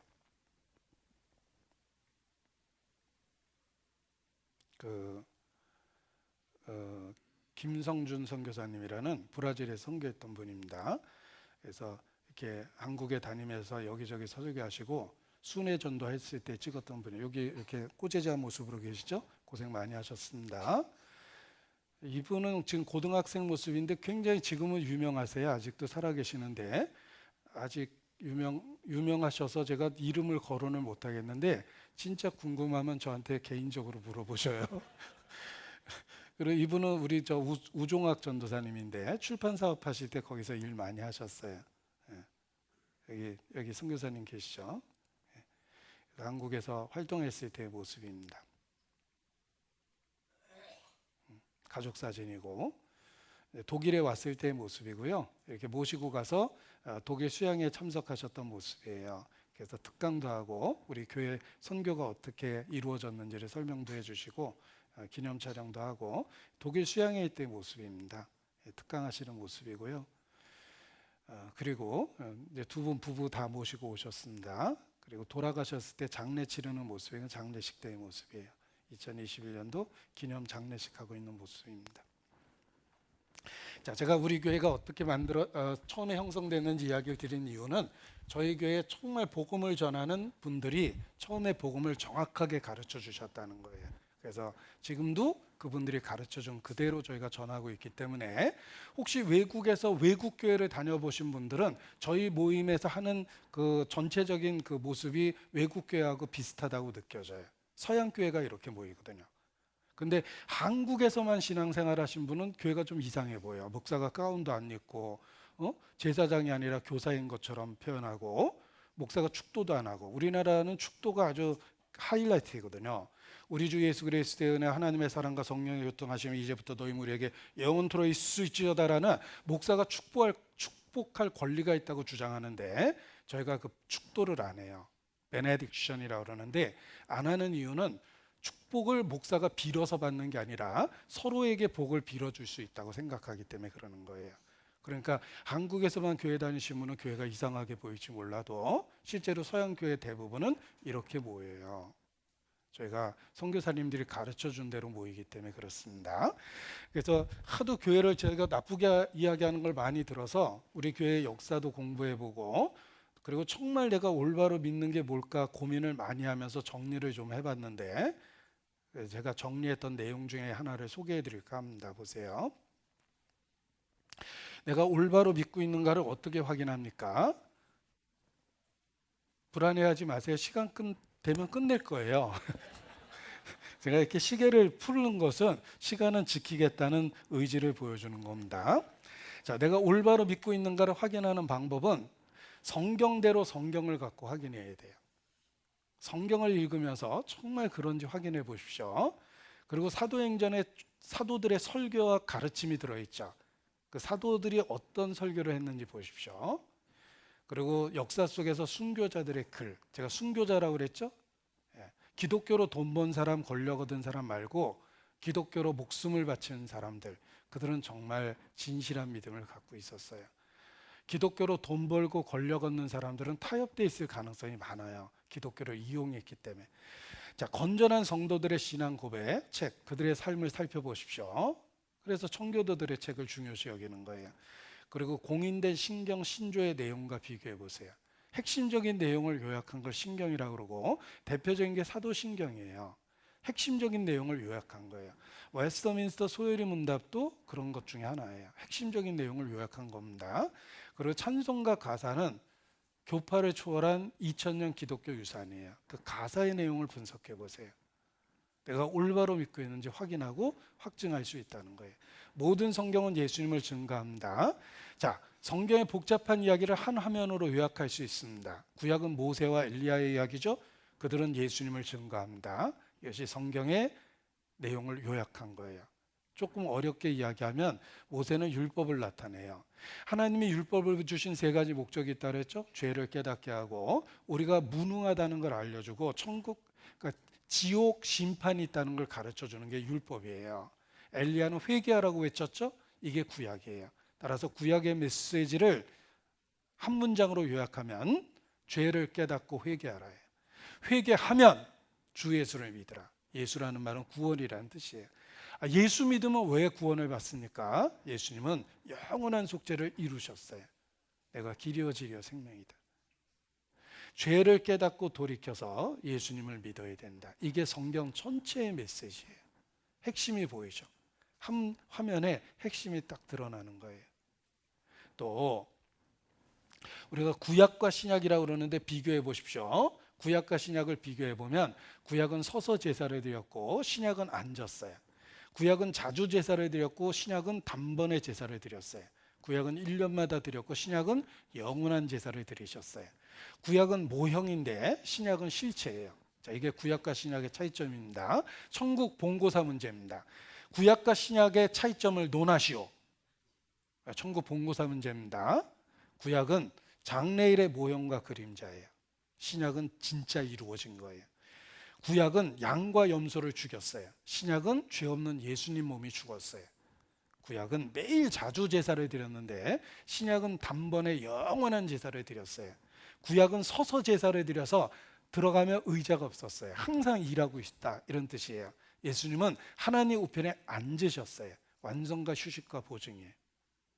구약은 앞으로 죄를 용서해 주겠다는 약속이에요. 신약은 영원한 속죄를 이루사 속죄가 완성됐다는 선포입니다. 우리는 구약을 믿는 게 아니라 신약을 믿는 거예요. 보세요. 특수효과입니다. 십자가를 믿는 거예요. 십자가는 새 언약이에요. 우린 구약을 믿는 게 아니에요. 그래서 구약과 신약도 분명하게 예수님 안에서 이해가 됩니다. 그리고 꼭 알아야 될 단어가 있는데 그게 바로 구속이라는 단어예요. 성경에 쓰여진 참 어려운 단어입니다. 자, 저는 전형적인 문과생입니다. 제 생각에 천국에 시험 봐서 들어가면 이런 문제는 나올 것 같아요. 구원과 구속의 차이점을 논하시오. 구원받는다는 말하고 구속받는다는 말하고 어떤 차이가 있을까? 보십시오. 구원받는다는 말을 한자로 쓰면 구할 구자에 당길 원자를 써요. 그러니까 손을 내밀어서 적극적으로 건져줬다. 위기로부터 건져줬다 이런 뜻이에요. 이게 구원입니다. 그래서 쉽게 표현하면 죄사함으로 말미암은 구원을 알게 하겠다. 하나님이 알게 해주는 진리는 죄사함으로 말미암은 구원이에요. 속죄가 이루어졌다는 거예요. 그래서 안전하게 되었다는 뜻이에요. 이게 구원받았다예요. 그런데 성경에 아주 어려운 또 다른 말이 구속받았다는 말을 씁니다. 구속이 뭐냐면 잘못 생각하면 이렇게 잡혀가는 걸 구속이라고 그러는데 한자가 달라요. 구할 구자는 똑같이 씁니다. 구할 구자를 쓰고 이게 바꿀 속, 살 속, 무역할 속이라고 그래요. 여기다 바꿀 속, 살 속자를 써서 대가를 지불하고 사서 구해 주었다 이런 뜻이에요. 왜 이렇게 어려운 말을 쓸까? 대가를 지불하고 샀다. 그래서 구원했다. 이게 구속이에요. 근데 왜 이렇게 어려운 말을 쓸까? 진짜 어려운 말이거든요. 이유가 있습니다. 자, 어떤 사람이 필리핀에 여행을 갔는데 행방불명이 됐어요. 걱정했습니다. 한 달 뒤에 고향으로 편지가 왔는데 빨가벗겨서 꽁꽁 묶여서 얼굴이 가려져 있더래. 눈이 가려져 있더래. 그리고 편지가 하나 들었어요. 10억을 보내지 않으면 손과 발을 차례대로 잘라서 보내겠다 이렇게 써 있었어요. 무섭죠? 납치된 거예요. 가족들이 모여서 회의를 했습니다. 산 사람을 죽게 할 수는 없고 풀어준다는 보장도 없지만 할 수 있는 건 해보자. 그래서 온 친척이 모금 활동을 해서 10억을 모았는데 동네 아이들까지 다 참여했대요. 그렇게 좋은 아저씨가 큰일 났다 해가지고 10억을 만들어서 보냈습니다. 그리고 다행히 산채로 고속도로에서 빨가벗겨서 꽁꽁 묶인 상태로 발견이 됐어요. 아무튼 살아 있었어요. 드디어 며칠 뒤에 고향에 돌아왔어요. 이 사람 구원받았어요. 이제는 안전하죠. 그런데 와서 보니까 자기가 저절로 풀려난 게 아니라 10억이라는 대가가 지불돼 있었어요. 대가를 지불하고 샀죠. 그래서 구해진 거예요. 이게 구속이에요. 어려운 단어예요. 근데 왜 이렇게 어려운 단어를 썼냐면 우리가 구원받은 게 결코 저절로 된 게 아니란다. 대가가 지불됐단다. 하나님께서 배나 지불했단다. 그게 십자가예요. 그걸 가르쳐 주려고 이렇게 어려운 말을 쓴 거예요. 우리가 그냥 구원받았다 그러면 가치 없게 생각할까 봐 아들아 대가가 지불됐다. 이걸 가르쳐 주려고 구속이라는 말을 쓴 겁니다. 자, 어떤 아이가 아주 개구짖습니다. 축구공을 대형 마트에 유리창을 향해서 빵 찼어요. 힘껏. 유리창이 박살이 났습니다. 밑에 있던 생선들, 과일에 유리가루가 다 박혔어요. 주인이 깜짝 놀라서 달려와서 아이를 잡았어요. 너 이거 어떡하려고 이렇게 하냐라고 막 그러는데 마침 지나가던 아버지가 퇴근하다 봤어요. 달려왔습니다. 우리 아이가 무슨 잘못을 했습니까? 벌어진 상황을 알게 됐어요. 아빠가 말합니다. 너 집에 가 있어. 아빠가 해결할게. 아들이 얼굴이 빨개져서 집에 갔는데 아버지가 그날 밤 12시가 다 돼서 들어왔대요. 얼굴이 시뻘개져 가지고 초췌한 모습으로 들어왔어요. 그리고 아이를 불렀어요. 너 이리 와봐. 너 잘못했지? 네. 몇 대 맞을래? 2대요. 그래. 2대 맞아야 돼. 애를 따끔하게 2대를 때렸어요. 너 다시는 그러면 안 돼. 가봐. 자, 그 아이가 그날 일기를 썼습니다. 오늘 아빠한테 2대 맞았다. 얼마나 아팠는지 모른다. 일기를 썼어요. 그리고 나중에 아이가 자라서 비로소 알게 됐어요. 아버지가 그날 무슨 일을 했는지를 알았어요. 밤 늦게 들어왔다 그랬죠. 그 유리가루 다 치워주고 유리가게 데려다가 다시 맞춰주고 그 유리가루가 박힌 생선과 과일값을 다 계산해 가지고 변상하고 저녁에 온 건데 아빠의 2달치 월급이 날라갔어요. 그럼에도 불구하고 아버지는 아이를 2대 때리고 말았어요.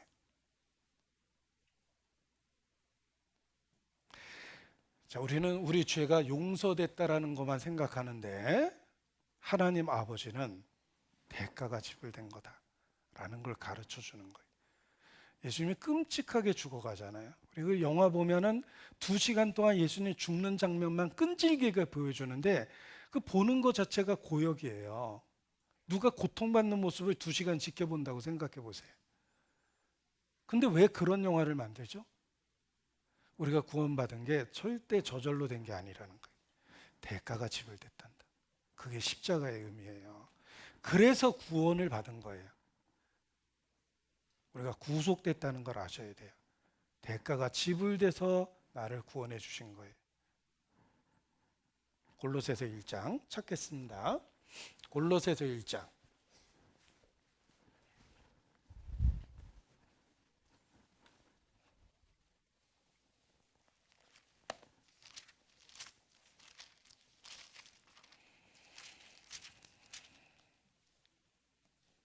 13절 14절 골로새서 1장 13절 14절입니다.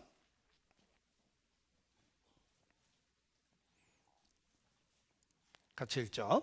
그가 우리를 흑암의 권세에서 건져내사 그의 사랑의 아들의 나라로 옮기셨으니 그 아들 안에서 우리가 구속 곧 죄 사함을 얻었도다. 자, 그가 우리를 흑암의 권세에서 건져내사 그의 사랑의 아들의 나라로 옮기셨습니다. 그 아들 안에서 우리가 구속, 여기 구속이라는 단어가 나오죠.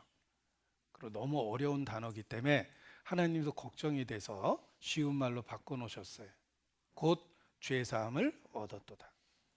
결과가 죄사함 받은 거예요. 자, 우리가 수준별로 깨달을 수 있습니다. 초급반, 중급반, 고급반. 초급반, 죄 용서받았다. 중급반, 구원받았다. 고급반, 구속받았다. 수준별로 깨달아도 돼요. 다 똑같은 얘기를 한 건데 복음에는 그와 같은 의미가 들어있다는 거예요. 그래서 구속 곧 죄 사함을 얻었도다. 자, 이 구절을 표를 하나 만들어 보면 이해가 확실합니다. 예, 보세요. 하나님이 계시는데 하나님은 창조주죠. 창조주예요. 그리고 온 세상을 심판하실 왕이시며 재판자이십니다. 하나님은 어떻게 세상을 재판하냐면 법을 갖고 계세요. 율법을 갖고 계세요. 율법을 어기면 정죄돼요. 법대로 심판을 받아요. 나는 여기서 태어났어요. 나는 하나님의 피조물로 율법 아래서 태어났고 하나님은 나를 심판하실 거예요. 법대로 나는 정죄받을 거예요. 내가 여기서 태어났어요. 그런데 예수님이 십자가에 죽으셨습니다. 나와 여러분의 죄를 지고 십자가에 죽으셨어요. 무엇이 달라졌냐면 그 하나님께서 우리의 아버지가 되셔요. 예수님 안에서. 아버지는 율법을 갖고 다스리는 게 아니라 은혜와 진리를 갖고 다스려요.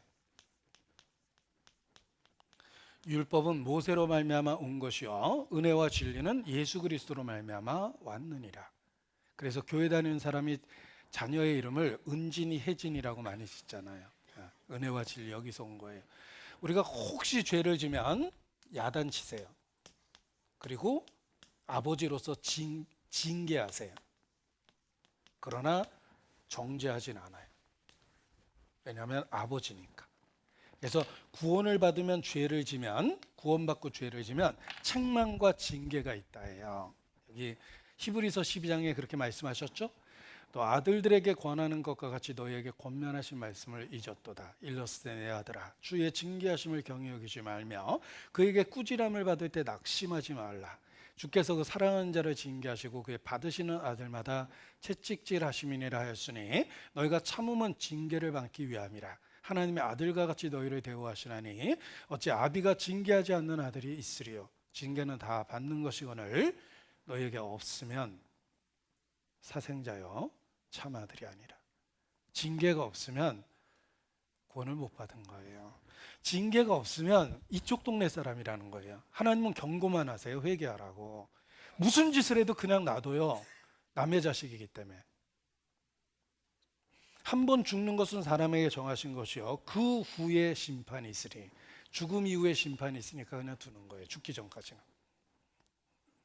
무슨 짓을 해도 그냥 두세요. 경고만 하지. 그러나 구원을 받으면 동네가 달라져요. 그가 우리를 흑암의 권세에서 건져내사 그의 사랑의 아들의 나라로 보십시오. 옮기셨으니 이쪽 동네로 옮겨놓은 거예요. 내가 진실로 진실로 내게 이르노니 누구든지 내 말을 듣고 나 보내신 이를 믿는 자는 영생을 얻었고 심판에 이르지 아니하나니 사망에서 생명으로 옮겼느니라. 요한복음 5장 24절에 이쪽 동네로 옮겨놓은 거예요. 이쪽 동네는 징계는 있지만 정죄가 없어요. 정죄는 예수님이 받았거든요.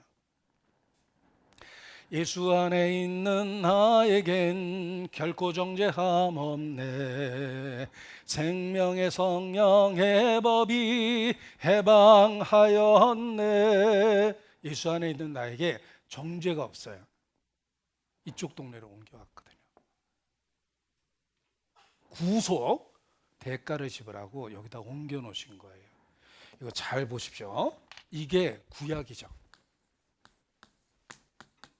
이것이 신약이에요. 새 포도주는 새 푸대에다 넣어야 둘 다 보존되느니라. 새 포도주를 헌 푸대에다 넣으면 푸대도 버리고 포도주도 버리느니라. 이거 섞으면 안 되는 거예요. 구원 못 받은 목사님들이 이걸 섞어요. 구원 못 받은 목사님들이 이게 혼동이 일어나서 이걸 섞어서 가르쳐요. 교회 처음 나온 사람을 하나님 아버지래요. 하나님이 당신 아버지래요. 그래서 율법을 지켜야 된대. 율법을 어기면 지옥 가니까. 그러니까 자백하고 용서를 또 받으래. 어디다 여기다 갖다 놨다 여기다 갖다 놨다 막 그러는 거예요. 그렇지 않습니다. 예수님을 믿고 우리가 율법에서 벗어나 새 언약 가운데 들어가며 하나님과 아버지와 자녀의 관계가 되기 때문에 하나님은 책망하고 징계하세요. 반드시. 그러나 정죄는 안 하세요. 구원받은 이후에 달라지는 것은 내 삶에 하나님의 인도하심이 있다는 거예요. 그래서 죄를 지면 책망받고 징계받아요. 제가 이 백목 잡을 때 저 스스로 놀래는 때가 있습니다. 백목이 자꾸 이렇게 잡혀요. 옛날 담배를 하도 많이 펴가지고 제가 담배 이렇게 잡혀요. 백목이. 그래서 저 스스로 깜짝 놀랄 때가 있어요. 어느 며느리가 고추씨를 이렇게 털었대. 시어머니가 보고 아가 너 담배 피니? 아니요 이러다가 그냥 바로 걸렸대는데 담배 오래 핀 사람은 빨대 잡아도 이렇게 잡혀요. 제가 담배 가게 아들이었어요. 담배 끊을 이유도 없고 일찍 배웠어요. 담배가 무한 공급되고 있었기 때문에. 제가 25살 때 예수님 믿었는데 그래도 담배는 그때 피고 있었기 때문에 폈습니다. 그런데 이게 성경책 펴놓고 담배 피려면 하나님 앞에 맞담배질하는 것 같았고 그래가지고 도저히 연기를 여기다 뿜을 수가 없었어요. 그래서 저도 모르게 푸 하고서 성경을 이렇게 봤어요. 그런데 문제는 여기에 자꾸 재가 떨어져요. 그래서 이렇게 비비면 또 이게 새카매지거든요. 이것도 한두 번이지 몇 개월 안 돼서요. 담배 피는 습관이 없어졌어요. 담배 가게 아들이 담배를 안 피게 됐어요. 하나님이 바꿔놓은 거예요. 그전에는 친구들 간에 담배 끊으면 독한 놈이니까 상종하지 말자라고 그랬거든요. 그런데 담배가 끊어져요. 제가 성격이 내성적인데 딱 한 가지 좋아했던 건 술 먹는 겁니다. 그래서 앉아서 혼자 술 먹고 학교 캠퍼스에서도 혼자 앉아가지고 술 먹고 그랬어요. 교련 시간에 할 수 없이 교련에 들어갔는데 술을 먹은 상태이기 때문에 제가 총을 들고 이렇게 비틀거렸거든요. 걸렸어요. 교관한테. 2번이나 D-가 나왔어요. 음주 수강이라고. 저는 진짜 억울했어요. 제가 교련 시간인데 술 먹은 게 아니고요. 술 먹고 있었는데 교련 시간이 된 거예요. 그게 억지지만 아무튼 그래요. 저는 늘 취해 있었거든요. 근데 다른 수업은 괜찮았는데 교련 시간에 총 들고 비틀거리니까 문제가 된 거예요. 지금도 성적표 딱 띄면 그 교련의 아픈 추억이 있어요. D-. 그런데 하나님이 그 술 먹는 습관을 없애버렸어요. 먹으면 불편해서 안 먹어요. 하나님이 바꿔놓는 거예요. 아들이 됐거든요. 그래서 야단치고 돌이키도록 인도해 주신다는 거예요. 이게 부모님 돌아가신 뒤에 생각해 보니까 부모님의 잔소리가 내 인생을 만들었다는 걸 알았습니다. 우리 부모님이 맨날 저보고 공부하라 그랬거든요. 그래서 그렇게 하기 싫은 공부를 부모 때문에 한 거예요. 하도 공부하라 그러니까 뭐 하지 뭐. 그런데 결국은 공부한 걸 내가 평생 써먹고 살고 있어요. 전형적인 문과생이라고 그랬잖아요. 그러니까 부모님의 잔소리가 내 인생을 만들어준 거구나라는 걸 나중에 깨달았습니다. 신앙생활도 그래요. 하나님이 아버지처럼 나를 양육하시기 때문에 삶이 변하고 나를 양육하시는 방법이 말씀으로 가르치시고 하나님과의 교통, 기도를 통해서 일깨워 주시고 성도들 간의 교제를 통해서 나를 보호하시고 그리고 전도하며 살 수 있도록 기회를 주는 거예요. 이것은 하나님께서 우리를 자녀로서 살 수 있도록 도와주는 방편들이에요. 그래서 청교도들은 의의 경건한 수단과 도구를 활용하세요. 내가 어떻게 주님 안에서 살 수 있습니까? 경건의 수단을 활용하세요. 경건의 수단이 무엇입니까? 말씀 보고 기도하고 성도 간에 모이기를 힘쓰고 그리고 이뤄진 영혼에 대한 안타까움을 갖고 당신이 믿고 있는 진리를 전하세요. 이게 경건의 수단이라고 그래요. 경건의 수단을 해서 구원받는 게 아니라 그 경건의 수단을 통해서 내가 신앙을 지키고 살 수 있다는 뜻입니다. 우리가 교회 안에 있기 때문에 신앙이 양육되고 보호되고 있다는 걸 기억하십시오. 그리고 주님 오시는 날까지 교회 안에 있을 때 하나님이 우리를 계속해서 보호하고 인도하실 수가 있는 겁니다. 제가 힘들 때 혼자 그려놓는 그림이 있습니다. 일단 제 모습을 이렇게 그려요. 힘들 때 제 모습을 이렇게 그리는데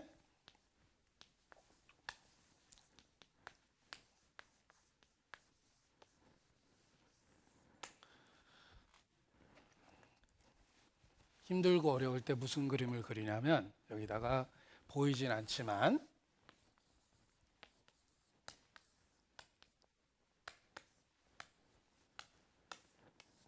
강하신 주님의 모습을 그려놔요. 내가 홀로 있는 것처럼 보여도 보라, 세상 끝날까지 함께 있으리라. 주님은 함께 하세요. 그래서 양육받고 보호받고 신앙을 지켜주시는 거예요. 내가 결코 홀로 있는 것이 아니라 주님이 함께 하신다라는 생각을 하면서 신앙생활을 하면 신앙을 지키고 살 수가 있습니다. 여기에 그림을 하나 보여드릴 텐데 주님께서 우리와 함께 하신다라는 의미를 갖고 있습니다. 보세요. 우리와 동행하세요. 파도치는 이 세상에서 우리를 인도하십니다. 우리가 살고 있는 세상에 파도가 치죠? 더 무서운 건 파도가 계속 오고 있다는 거예요. 그 안에서 우리를 보호하고 인도하십니다. 주님은 내 삶에 함께 하시며 이리로 행하라. 내가 스승은 다시 숨기지 아니하리라. 너와 함께 하겠다. 약속하셨고, 제가 제일 좋아하는 사진이기도 합니다. 설교할 때 함께 하시기도 합니다. 여기 주님 보이시죠? 아까부터 계셨는데. 안녕하세요. 주님 계시잖아요. 네, 함께 하십니다. 그리고 위험한 수술 받을 때 함께 하시고, 병상에서 위로해 주시며, 그리고 잠들 때 보호하시고, 어머니의 따뜻한 손길 뒤에도 함께 하시고, 중요한 비즈니스 계약이 있을 때 만나 주십니다. 이 사람이 속으로 생각할 겁니다. 왜 자꾸 계약서에 사인하고 싶지? 주님이 만나 주셔서 그러는 거예요. 그리고 연구할 때도 함께 하시고, 우리 가정에도 함께 하십니다. 그래서 신앙을 지켜주시는 거예요. 함께 하시는 주님을 의지해서 살아가는 것이 우리의 신앙 생활입니다. 기도하시겠습니다. 아버지 하나님, 저희가 죄인 되었을 때, 철저하게 무능할 때 예수 그리스도를 통해 우리의 죄를 용서하시고 우리를 자녀 삼아 주신 것 진심으로 감사를 드립니다. 주의 진리로 붙잡아 주시고 주의 몸된 교회 안에서 살 수 있도록 늘 지켜주시고 도와주시기를 주님께 기도합니다. 또 우리에게 소중한 육신의 모든 가족이 우리의 삶을 통해서, 주님과 동행하는 그 삶을 통해서 구원받을 수 있도록 주님 역사해 주시고 인도해 주시기를 주님께 기도합니다. 한 주간 집회를 위하여 봉사하고 수고한 손길들도 기억해 주셔서 더욱 주님 안에서 살 수 있도록 붙잡아 주시고 합당한 은혜로 채워주시기를 주님께 간구합니다. 고마우신 우리 구주 예수님 이름으로 기도합니다. 아멘.